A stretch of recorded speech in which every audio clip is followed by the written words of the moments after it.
Ya. Mak, ai.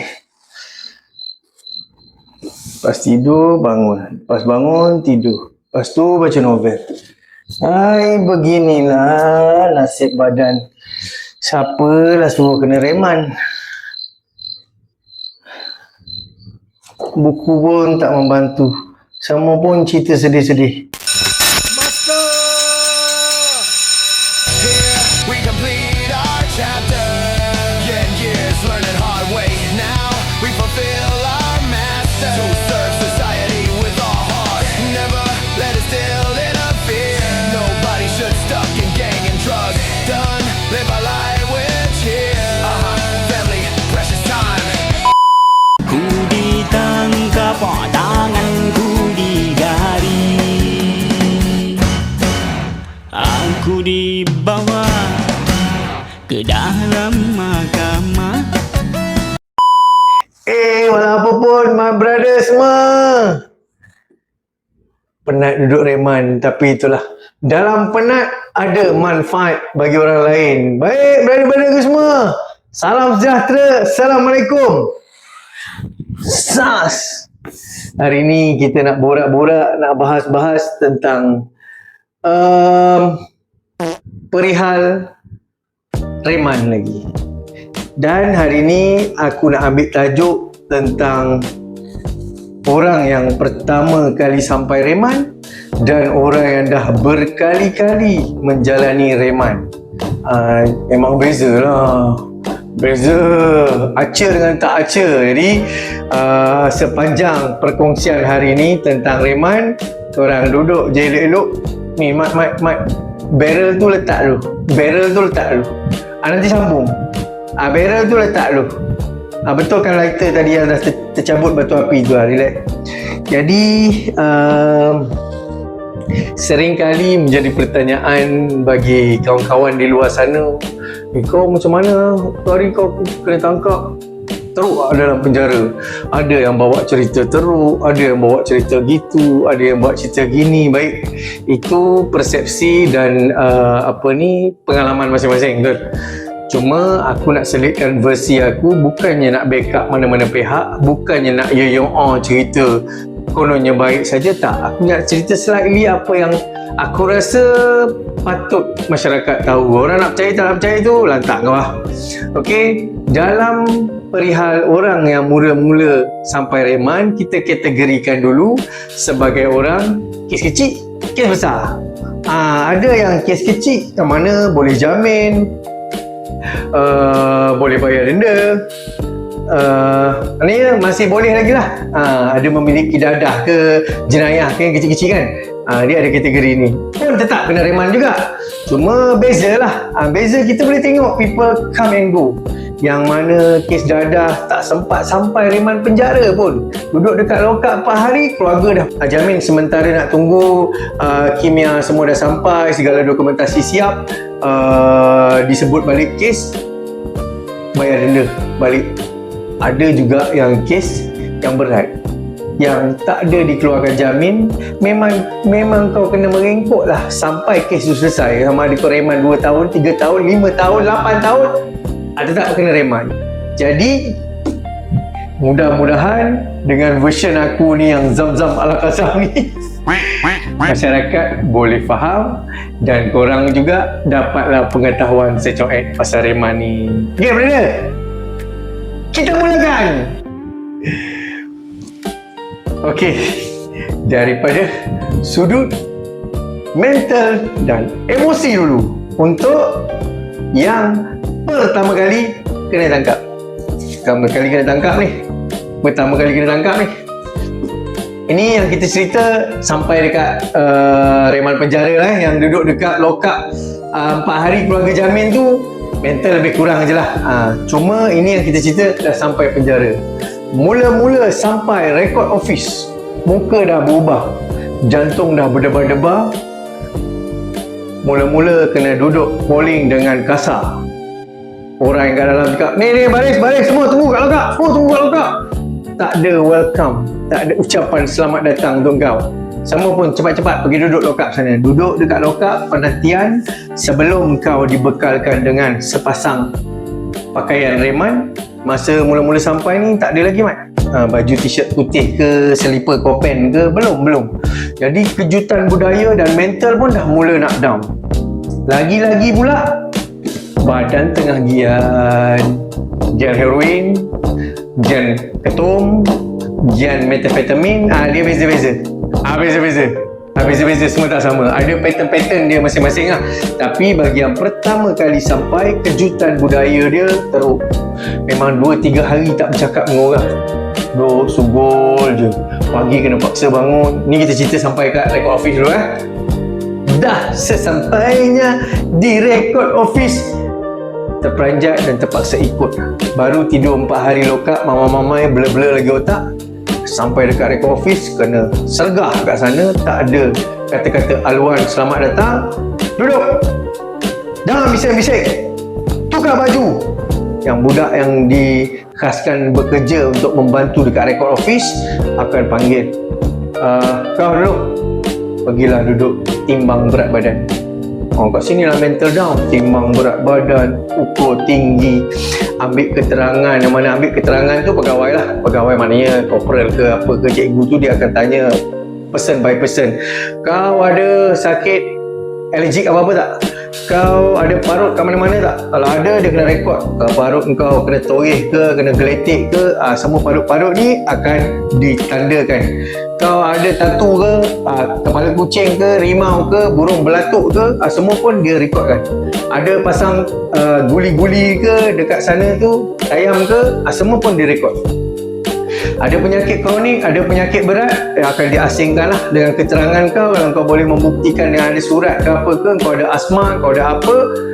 Kat sini dia orang, kita biasalah kan ulang alik mahkamah. Macam aku ulang alik mahkamah setiap bulan, setiap minggu. Jadi nampaklah orang-orang yang baru masuk daripada lokap mahkamah lagi sampai ke RO, semua pun muka dah macam kucing hospital. Semua tengok orang macam ni, apa ni, tebak apa ni.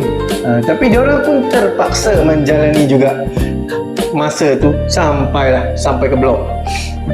Jadi kita boleh tengok perubahan yang sangat ketara bagi orang yang mula-mula sampai. Dan diorang ni belakang kita cerita setiap orang ada penceritaan dia masing-masing. Ada yang keluarga dah keluarga dah tahu tapi tengah usahakan duit nak jamin. Isteri pun tengah bersusah-susah nak pergi bagi tahu keluarga mentua, nak minta top-up sikit duit jamin. Macam-macam cerita dia. Ada yang cerita gitu, ada yang cerita gini, ada yang keluarga pun dah tak peduli lah. Nanti kita bahas lah dalam cerita lain lah. Ini permulaan sampai, dan aku nak ceritakan daripada sudut emosi bagi orang yang baru pertama kali. Jam. Segala-galanya pun tak selesa, segala-galanya pun itulah yang membuatkan banyak cerita yang korang dengar bila orang lain yang keluar daripada baru keluar sebulan ke apa keluarga jamin kan, banyak cerita yang negatif. Berbeza pula dengan kami yang duduk reman lama 3-4 tahun. Kami sempat merasai kemanisan dalam penjara, dan baru kami boleh lihat budi-budi pegawai-pegawai. Ada je yang garang, yang suka geletek tapak kaki kan? Ada. Tapi kadang-kadang niat orang ni kita tak tahu. Ada cikgu niat merotan murid kerana nak memberi pengajaran supaya tak masuk, tak buat lagi kesalahan, tak buat kerja rumah, betul? Tapi ada orang yang faham rotan tak baik, kau menghukum di tangan kau sendiri. Kita tak tahu niat orang. Tapi bila kau dah duduk lama dengan reman, baru kau boleh faham apa perjalanan dia. Baik, selain daripada sudut emosi, perubahan suasana dengan lantai yang licin dekat RO tu, kau kena duduk macam ni lah. Tak boleh nak duduk kat kerusi menunggu macam kau poyok kat luar kan. Tak ada, duduk, dipanggil, ditulis, ukur berat badan, timbang, tulis kat tangan je pakai marker pen. Tak ada nak bagi kau sekeping kertas pegang, tak ada. Macam lembu yang cucuk telinga kan. Tangan kau sini, serap, tulis marker pen. Berat 45/ tinggi 163. Nampak? Sedadah besar. Dah, pergi duduk sana. Duduk dah lagi. Tunggu dah selepas interview, tanya sakit, tanya tayang, tanya tattoo apa semua, barulah kau boleh duduk queue untuk menyerahkan barang peribadi kepada pegawai yang bertugas. Kau ada cincin, kau ada duit, kau ada telefon, kau ada pistol, tak payahlah, pistol memang tak boleh bawa masuk lah. Kau ada rantai, beg duit kau, SIM card telefon kau, semua akan direkod dan diberi satu beg plastik Luxina untuk diisi di dalam tu barang-barang kau, dan kau perlu menandatangani. Tanda tangan, cop jari. Cop jari makna pengesahan barang kau ditinggalkan dekat record office. Tak ada orang boleh ambil suka-suka. Jadi dah selesai cop jari, tak ada nak bagi-bagi kau tisu. Kau pandai-pandai lah. Alamak, hitam lagi. Pakai rambut baik. Pakai rambut baik. Tak ada kain-kain ke supaya kau boleh lap pesan cap jari kau. Tak ada. Ni. Pakailah kepala kau tu. Baru kau rasa jam. Okey. Terek. Perubahan. Sama pun perubahan lah. Daripada nak guna jari, guna kepala nak hilangkan jari hitam-hitam ni, seterusnya. Jadi dah selesai, barulah kau akan dibawa. Mula-mula undang-undang yang kau kena ikut dalam penjara reman adalah berjalan berdua-duaan dalam baris. Dalam baris dah start daripada record office, kau dah tak boleh nak jalan suka-suka kau, melenggang-lenggang, tak ada. Dengan kau punya gayung, dengan kau punya blanket yang diberi, blanket, gayung, sudu transparent, koleh. Kalau ada kuatah berus gigi kondom, kasih. Kalau tak ada, ini saja. Sabun kalau ada, kasih. Tak ada, lu jalan aja. Pandai-pandai lu lah nak mandi, gosok-gosok daki macam tu je. Jalanlah kau ngongeng-ngongeng dalam baris berdua-duaan menuju ke base UKP. Setiap orang tak dikecualikan memang kena lalu pemeriksaan unit kawalan penjara yang pakai coreng-coreng tu.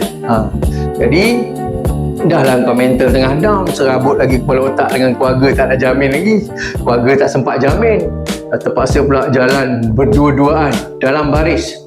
Dah sampai, duduk dekat tepi, ada satu memang ruang disediakan lah. Duduk, letak gayung kau kat depan, semua duduk dalam baris. Siang, kita panggil siang ni ucapan kita kepada pegawai lah. Selamat sejahtera tuan. Bagi yang orang yang dah lama sikit, dia duduk kat baris belakang. Bila duduk berlima-lima ni kan, yang belakang sekali memang kena siang lah. Jarang berlaku dalam 3 baris 5, 10, 15, 20 orang ni baru sampai, tak ada seorang pun yang tak pernah masuk jail. Biasanya ada. Jadi yang orang lama sikit kau siang. Kalau ada korporal yang bertugas, selamat sejahtera korporal, selamat sejahtera sarjan, selamat sejahtera tuan. Kalau pegawai yang berpaku-paku, okeylah. Dah duduk dalam keadaan diam, duduk, UKP akan panggil masuk 5 orang ni akan masuk, buka baju, buka seluar kosong, gayung kau pun sekali kena bawa masuk. Dia akan cek segala-galanya, kat celah-celah blanket, walaupun kau baru je sampai RO. Terus dia cek kat celah-celah jahit blanket ni, dalam koleng kau, seluar baju, dan kau pula ketuk ketampi 10, standard lah tu. Itu memang untuk kalau ada kau roket apa-apa akan efek sikit lah. Jadi kau turun dulu 10 berlima-lima ni, turun 10, pusing belakang, kepak lubang buntut, untuk dia 10, tengok fizikal lah. Ini undang-undang pertama yang kau kena ikut. Jadi dalam mental down, banyak masalah kat luar lagi tengah fikir, terus pula kena ikut undang-undang. Jadi kena ikut undang-undang. Terus pula lagi satu, package kau bawa sekali, badan pun tengah gian, jalan pun lesu je, otak pun tak jam. Jadi pertama kali inilah cabaran yang kau perlu lalui sebelum kau sampai ke blok. Jadi kan budak-budak yang baru first time kena tangkap ni, diorang ni curious lah. Kita pun pernah pertama kali kena tangkap, kita memang bercampur dengan orang menyangak. Dia tahu dah selok-belok, cuma belum experience sendiri je. Jadi dah lepas saja pemeriksaan dekat UKP tadi, beratur balik dalam baris berlima-lima, duduk lagi tunggu. Kita pula kena siar sebagai ucapan terima kasih cik. Jadi semua pun cakap terima kasih cik. Support yang mana belum subscribe, Ni. Tolong tekan butang subscribe dulu. Kau nak tengok pasal apa, kau boleh tinggalkan komen. Tinggalkan komen Terima kasih.